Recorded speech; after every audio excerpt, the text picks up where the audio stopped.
Let me introduce you to the MOTOMAN NEXT Concept Cell. We want to bring AI closer to classical robot programmers, and for this we need to break the fear of AI for robot programmers. With the MOTOMAN NEXT Concept Cell we exactly want to do that. Let Marco show you how the cell works.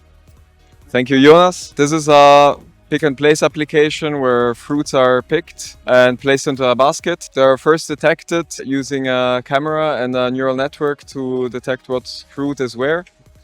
The robot does path planning to avoid the objects. The scene can be changed and every time the scene is changed, the path planning is also adapted. As MOTOMAN NEXT provides also Yaskawa internal services, we use the path planning service with our own path planner to generate collision-free motions. We also use the machine vision service for calibrating the cameras, and we also use the robot control service for interacting with our peripherals. Let me hand over to Oscar, who explains you what in addition we built to make this application more intelligent.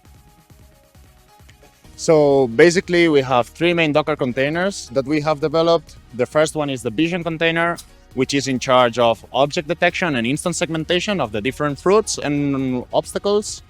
And then we have the path planning environment container, which is basically taking a 3D picture, generating a mesh, communicating with the path planning service that Jonas explained.